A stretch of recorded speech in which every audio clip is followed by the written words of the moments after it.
Hello అండి, అందరికీ నమస్తే. కిరణ్ మామ్ డైలాగ్స్కి స్వాగతం అండి.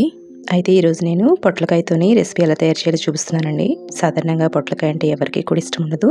ఎందువల్లంటే పొట్లకాయలో మనకి చాలా మంచి హెల్తీ బెనిఫిట్స్ ఉన్నా సరే పొట్లకాయని తినడానికి ఇష్టపడరండి. అలా కాకుండా నేను చేసినట్లయితే ప్రతి ఒక్కరు కూడా ఇష్టంగా పిల్లల నుంచి పెద్దవాడి వరకు కూడా చక్కగా తింటారు. అది ఎలాగో ఏంటో ఇప్పుడు చూసేద్దామండి. ముందుగా మనం పొట్లకాయ పులుసుకి మంచి థిక్నెస్ని అలాగే మంచి టేస్ట్ని ఇచ్చే మసాలా దినుసులు ఏంటో చూద్దామండి. నువ్వులు, వేరుశనగలు, జీలకర్ర, ధనియాలు, మెంతులు ఇవన్నీ కూడా ఒక్కొక్క స్పూన్ తీసుకోవాలండి. ఇంకా తర్వాత మనం పోపు కావలసిన దినుసులు ఏంటో చూద్దామండి. అవి ఆవాలు, జీలకర్ర, ఎండుమిర్చి, కరివేపాకు అండి. అలాగే పులుసు కావలసిన మెయిన్ ఇంగ్రీడియంట్స్ ఏంటనేది చూద్దామండి. దీనికోసం నేను 4 ఉల్లిపాయలు తీసుకున్నానండి. ఇంకా అలాగే సోయాబీన్స్ అనేవి 1 కప్పు, వాటిని ముందుగానే వేడి నీళ్ళల్లో నానబెట్టి ఒక 2 మినిట్స్ 3 మినిట్స్ అండి.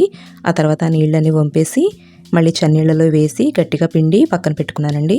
ఇంకా తర్వాత టమాటా, అలాగే పచ్చిమిర్చి, మెయిన్ ఇంగ్రీడియంట్ అయిన పొట్లకాయ ముక్కలు తీసుకున్నానండి.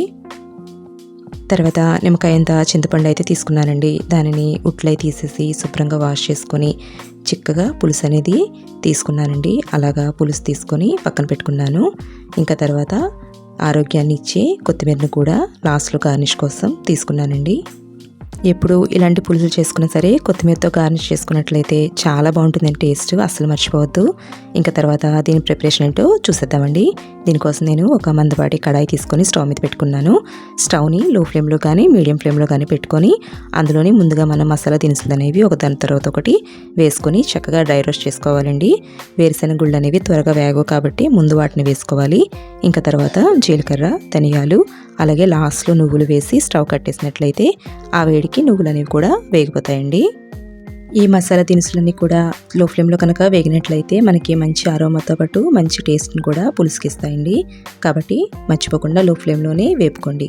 ఇంకా తర్వాత వాటిని చక్కగా మిక్సీ జార్లోకి తీసుకొని మనం గ్రైండ్ చేసుకున్నట్లయితే ఈ రెసిపీకి ఎంతో టేస్ట్నిచ్చే మసాలా అనేది తయారు చేసుకున్నామండి. మీరైతే ఏ విధంగా మసాలా అనేది ప్రిపేర్ చేస్తారనేది తప్పకుండా నాకు కామెంట్ సెక్షన్లో తెలియచేయండి. ఇంకా తర్వాత దీనికి కావాల్సిన మెయిన్ స్టెప్స్ ఏంటో చూద్దామండి. దీనికోసం నేను 2 స్పూన్స్ ఆయిల్ అయితే తీసుకున్నానండి. ఇంకా ఆయిల్ తీసుకొని కాస్త వేగిన తర్వాత అందులోని కాస్త ఆవాలు, జీలకర్ర, అలాగే కరివేపాకు, కాస్త ఎండుమిర్చి ఈ 4 వేసుకొని బాగా వేపుకున్నానండి. ఇవన్నీ కూడా మనం ఎందుకంటే ఇవన్నీ తక్కువ దినుసులే కాబట్టి లో ఫ్లేమ్లో వేసుకొని వేపుకున్నట్లయితే మాడిపోకుండా ఉంటాయి. అలాగే మెయిన్ మనకి వేసుకునే ఈ మసాలా అలాగే పోపు దినుసులే మనకి పులుసుకి మంచి టేస్ట్ని ఇస్తాయండి. అందువల్ల వీటిని అస్సలు పాడవకుండా అంటే మాడిపోకుండా వేపుకోవాలి. ఆ విషయం గుర్తుపెట్టుకోవాలండి. తర్వాత నిలువుగా కట్ చేసుకున్న ఉల్లిపాయలను అయితే వేసేసుకున్నానండి. మనం ఈ ఉల్లిపాయలు అనేవి పులుసులోకి ఎప్పుడు కూడా నిలువుగా కట్ చేసుకొని వేసుకుంటే బాగుంటుంది. ఇంకా అలాగే పచ్చిమిర్చి కూడా సన్నటి చీలికల్లాగా పొడవుగా కట్ చేసుకొని వేసుకున్నట్లయితే చాలా బాగుంటుందండి. చాలామంది ఈ పులుసులో బాగా ఊరిన ఈ పచ్చిమిర్చిని తినడానికి కూడా చాలా ఇష్టపడతారు. ఇంకా అలాగే ఈ ఉల్లిపాయలు అనేవి త్వరగా వేగడం కోసం మనం ముందుగానే పసుపు అలాగే ఉప్పు వేసేసి మూత పెట్టి మగ్గనిచ్చినట్లయితే అవి త్వరగా మగ్గిపోతాయండి. ఉల్లిపాయలు అనేవి బాగా మగ్గినట్లయితేనే మనకి బాగుంటుంది టేస్ట్ అనేది. పులుసు యొక్క టేస్ట్ చాలా బాగుంటుంది. పులుసు అయినా సరే కర్రీ అయినా సరే ఏదైనా సరే మనం తీసుకునే ఇంగ్రీడియంట్స్ అనేవి ఎంత ఇంపార్టెంటో అలాగే మనం చేసే పద్ధతి కూడా చాలా ఇంపార్టెంట్ అండి. ఎందువల్లనట్లయితే వాటిని ఏ విధంగా మగ్గనివ్వాలి, లో ఫ్లేమ్లో పెట్టాలా, హై ఫ్లేమ్లో పెట్టాలి, ఇవన్నీ చూసుకున్నట్లయితేనే మనకి కర్రీ అనేది మంచి టేస్ట్ ఉంటుందన్నమాట. ఇంకా తర్వాత చూస్తున్నారు కదా, మనకి సరిపడా కారం అయితే వేసేసుకున్నానండి. కారం వేసుకున్న తర్వాత మంచి కలర్ఫుల్గా కనిపిస్తుంది పులుసు అనేది. కారం వేసుకొని పచ్చివాసన పోయేంత వరకు మగ్గనిచ్చి ఆ తర్వాత చక్రాల్లో కోసుకున్న సొరకాయ ముక్కలు కూడా వేసుకోవాలండి. ఈ పొట్లకాయ ముక్కలు మనం చక్రాల్లో కోసుకోవడం వలన పిల్లలకు కూడా చాలా డిఫరెంట్గా అనిపిస్తుందండి కర్రీ చూడగానే. దానివల్ల వాళ్ళు కూడా ఇష్టంగా తింటారు. ఈ పొట్లకాయ ముక్కల్లో మనకి వాటర్ అనేది ఉంటుందండి. అందువలన ఈ కర్రీకి ఎక్కువ వాటర్ అయితే అవసరం ఉండదు. తక్కువ వాటర్ వేసుకొని పులుసు వేసుకొని మగ్గనించుకుంటే సరిపోతుందండి.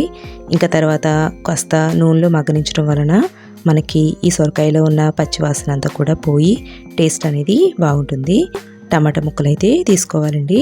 వాటిని కూడా చిన్న చిన్న ముక్కలుగా కట్ చేసుకొని వేసుకున్నట్లయితే బాగుంటుంది. లేదంటే పేస్ట్ చేసుకొని వేసినా సరే బాగుంటుందండి ఈ కర్రీకి. అయితే ఇప్పుడు మనం తీసుకున్న ఈ సొరకాయ ముక్కలు అలాగే టమాటా ముక్కలు కూడా ఆయిల్లోని బాగా మగ్గనివ్వాలండి.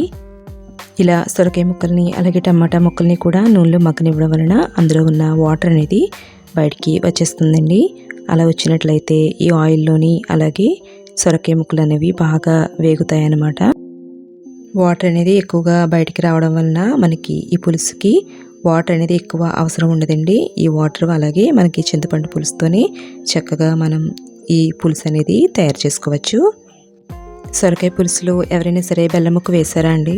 ఒకవేళ వేసినట్లయితే నాకు కామెంట్ సెక్షన్లో తెలియచేయండి. అలాగే వేయకపోయినట్లయితే ఎందుకు వేయాలో చెప్తాను. ఎందుకంటే మనకి చింతపండులోని అలాగే టమాటాలో కూడా పులుపు ఎక్కువగా ఉంటుంది కాబట్టి ఆ పులుపుని బ్యాలెన్స్ చేయడం కోసం ఈ కొంచెం బెల్లం అనేది వాడతామండి. ఇప్పుడు ప్రోటీన్ ఎక్కువగా ఉండే సోయాబీన్ అదే మిల్ మేకర్ అండి. మిల్ మేకర్ని కూడా తీసేసుకున్నాము. మిల్ మేకర్ వల్ల ఏంటి అంటే మనకి ఈ సొరకాయలోని ఫైబర్ ఎక్కువగా ఉంటుందండి. దాంతోపాటుగా మనం ఈ ప్రోటీన్ అయిన మిల్ మేకర్ని తీసుకున్నట్లయితే మనకి ఆ రోజు మీల్ అనేది బ్యాలెన్స్ అవుతుందండి. మిల్ మేకర్ వేసిన తర్వాత చింతపండు పులుసు కూడా వేసేయాలండి. వేసేసి బాగా వాటిలో ఈ సొరకాయ ముక్కల్ని బాగా మగ్గనివ్వాలి. ఈ ప్రోటీన్ ఎక్కువగా ఉండే ఈ మిల్ మేకర్ని కనుక యూజ్ చేసినట్లయితే పిల్లలకి అలాగే పెద్దవాళ్ళకి కూడా కావలసిన ప్రోటీన్ అనేది అందుతుందండి. అయితే ఈ పులుసులో మనం ఈ మిల్ మేకర్ని వాడటం వల్ల నాన్ వెజ్ టేస్ట్ అనేది వస్తుందన్నమాట. ఇంకా తర్వాత అందులోనే కొంచెం వాటర్ వేసుకోవాలండి. అలా వాటర్ వేసుకొని కాస్త మూత పెట్టి మగ్గనిచ్చుకోవాలి. ఎందువల్లంటే సొరకాయ ముక్కలు అన్నీ కూడా కాస్త ఉడకాలి కాబట్టి కొంచెం వాటర్ వేసుకోవాలండి. ఇంకా తర్వాత ఆల్రెడీ మనం ముందుగానే ఉప్పు అనేది వేసుకున్నాము. ఒకవేళ సరిపోకపోయినట్లయితే లాస్ట్లో కూడా ఒక్కసారి టేస్ట్ చూసి సాల్ట్ అనేది అడ్జస్ట్ చేసుకోండి. ఇంకా అదేవిధంగా మనం ఏదైతే మనం మసాలా తయారు చేసుకున్నామో ఆ మసాలాని ఇప్పుడు వేసేసుకుంటామండి లాస్ట్లోని. ఈ మసాలా వల్ల ఏంటి అంటే మెంతుల వలన మంచి టేస్ట్ అనేది అరోమా అనేది వస్తుంది. ఇంకా అలాగే నువ్వులు వేరుశనగల వలన పులుసు తిక్కుగా ఉంటుందండి. అలాగే లాస్ట్లోని కొంచెం కొత్తిమీరతో గార్నిష్ చేసుకున్నట్లయితే చాలా టేస్టీగా ఉండే సొరకాయ పులుసు అనేది తయారైపోయిందండి.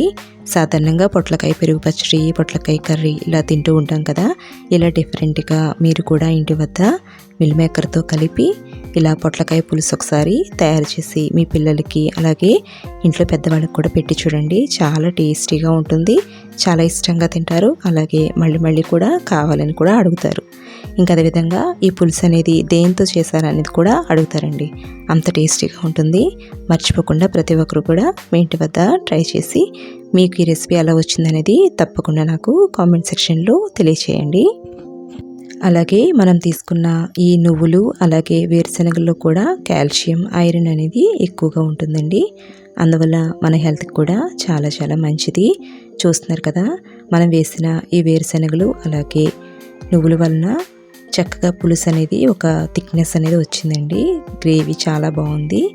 ఇంకా అదేవిధంగా దీన్ని చక్కగా రాగి సంగటితో కానీ లేదా రాగి రొట్టెతో కానీ లేదంటే నార్మల్ రైస్తో కూడా తీసుకున్న చాలా చాలా బాగుంటుందండి. మనం పులుపు అనేది బ్యాలెన్స్ చేయడం కోసం ఇందులో బెల్లం అనేది వాడాం కాబట్టి అంత ఎక్కువ పులుపు లేకుండా కమ్మగా ఉంటుందండి.